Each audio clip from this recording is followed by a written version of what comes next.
புறநானூறு. பாடல். முந்நீர் நாப்பண் திமிழ்ச்சுடர் போலச் செம்மீன் இமைக்கும் மாக விசும்பின் உச்சி நின்ற உவமதி கண்டு. விளக்கம். முந்நீர் என்றால் மூன்று நீரும் சேரும் இடம். ஆற்று நீர், ஊற்று நீர், மழைநீர்.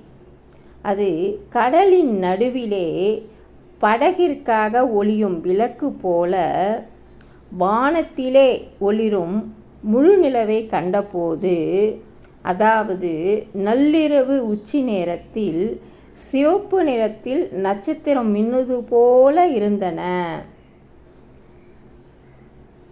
சிவப்பு நிறத்தில் மின்னக்கூடிய நட்சத்திரங்கள் மூலம், கேட்டை, திருவாதிரை, ரோகிணி. பெரும்பாலும் சிவப்பு நிறத்தில் மின்னக்கூடிய நட்சத்திரங்கள் குளிர்ந்த நிலையில் இருக்குமா, மீண்டும் ஒளிரும்.